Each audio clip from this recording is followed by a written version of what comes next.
Hello everyone, I'm Douglas E. Welch and welcome back to another episode of In the Garden for A Gardener's Notebook. For more information on The Gardener's Notebook, visit the website douglasewelch.com. There you'll find links to A Gardener's Notebook as well as everything else that I do. Well, we're out here mainly checking out the greenhouse, our little mini greenhouse today, and I've got a bit of a technological thing to show off to you. I'll show you a little bit here, and I'll be doing a complete video over in my technology blog, Technology IQ, and you can check it out there. There'll be a description in the show notes here. So the first thing to look at here in the greenhouse are our seedlings that we potted up I think last week or perhaps a week before, maybe more than 7 days before. These are the basil seedlings that we potted up. We sprouted these little trays, pricked them out and put them here. They're looking pretty good actually. They're standing tall, starting to throw off some new growth, some actual leaves there. You can see the basil leaves forming, and so they're looking pretty darn good. Now over here to our right, these are the spinach seedlings. These were looking a little tired when I pricked them out, and they're still looking a bit tired. Looks like maybe one or two won't make it entirely through this process, but we'll keep going with these and see what we get. I'm hoping to grow these on and then put them out into containers or into the actual beds in the garden where I can. In the far right, we have our catnip. This is just going to stay in this pot. This is for our cats. They do like it. They don't react to it really highly, but they always like a little bit. It helps to spread on their scratching post and to make sure they scratch there and not otherwise in the house. And it's just fun to have around, something productive that, although we don't eat it, it is certainly something useful to have around. Here are our mixed greens seedlings, and they too are looking pretty darn healthy. I'm looking forward to either leaving these in these containers or perhaps putting them in the bigger containers out front. Using them as cut and come again, I might just leave them here and snip a little bit off when we want some and then let it grow back as much as it will. So here are the results of an experiment I tried a few weeks ago and mentioned in last week's video. These are tomato seedlings coming up. Actually, I had some grape tomatoes, little tiny things about as big as your thumb. And I'd seen on Pinterest the idea of just simply slicing tomatoes in two, putting them in some soil and see if they'll sprout. And sure enough, they did. And they're actually looking quite healthy. It looks like I thought I put 4 in here, but perhaps I only put 2 pieces in here. Just use one because I got two little clumps of tomatoes there. We'll let these grow up and see which one gets the healthiest, and then we'll probably pull out the other 2 to give them some space. I'm planning on just leaving this in this container as much as I can and growing the tomatoes up and see what we get. Eventually they might go elsewhere, but for the time being they're going to stay here. Checking in again on our epiphyllum that we showed last week, you can see the growth continues to just fly off of these things. It looks like we're going to have quite a few new petals on this particular plant. They are really loving it here in the greenhouse. This was the healthier example, and this was the less healthy example, but you can see it too is now starting to throw off some very vigorous growth here in the background, and I'm really enjoying that and hoping that things continue as they are. I haven't said much about these cuttings because frankly I was waiting to see if they were actually going to work. These are Brunfelsia, or yesterday, today, and tomorrow. We have a very vigorous plant that grows over along our shady north alleyway, and I really enjoy it.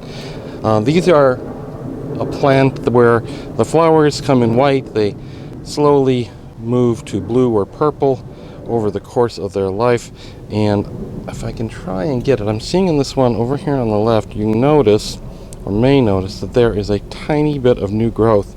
Even though the existing leaves are dead, you'll see some new growth appearing here, and that should be an indicator that there are roots forming, at least on this one cutting. I see similar signs on a couple of the others in the background there, and I'm hoping that I can get these grown up in a nice healthy half-gallon or 1-gallon plants that I'm then going to plant out in some of the shadier spots of my garden to help green things up just a little bit. And finally, for the geekier part of our program this week, you may be asking, what the heck is this out here in the greenhouse? Well, I can tell you, this is a temperature, humidity, and light level sensor that I've put together using an Arduino microcontroller down here. This is an Arduino Yun, Y-U-N. And then I also picked up a box of about 37 different sensors just to get me started with this. Now you may be asking, if you don't know about me, I'm a tech guy from way back. I've been doing technology for a long time, and I'd sort of fallen out of a hobbyist interest in it. Well, through my recent connection with the Hackerspace LA group, I got re-interested in all, especially in these microcontrollers and the amazing things you can do with these tiny little computers. Now, I went with the Arduino Yun, and if you know anything about Arduinos at all, you know that there's a variety of levels. Now, I specifically went with the Yun because it is an interesting little beast. It has the Arduino side, which is a little microcontroller that can talk via these pins over to my breadboard here and talk to the sensors and everything else. But it also has a Linux computer on the other half. There's actually two kind of computers in this box, and that Linux computer can actually talk via Wi-Fi. So this little box is actually connected to my household Wi-Fi in the house here. It is reading these sensors right now about every 5 minutes and sending that data a variety of places. One, it writes it to a memory card in the unit itself, another feature that I really liked about it. And then it also takes this data that I have and it sends it via the web to a Google spreadsheet using a service called IFTTT, or If This Then That. You might be familiar with that. Now, I'm going to have a full layout and explanation of this little device in an upcoming Technology IQ podcast. I'll put a link in the description of this video if you want to know a little bit more. But using microcontrollers like this is a great way to learn more information about your garden, and in this case, about my greenhouse. I'm using it to monitor the temperature, humidity, and light levels within this greenhouse just to see what's going on in here, since I'm not in here hours on hours every single day. I come out and basically check it in the morning and the evening, and maybe putter around on the weekends when I have a little potting to do. Anyway, if you're interested in the geekier side of gardening, you may want to check that out over at Technology IQ, techiq.welchright.com. That video should go up soon after this one. Wow, it feels good to get out of the greenhouse. It's quite warm in there, which is why the plants love it, of course. The humidity is really high too, which is another thing very important here in Southern California, is keeping that humidity high for cuttings and seedlings and stuff to make sure they get a good start.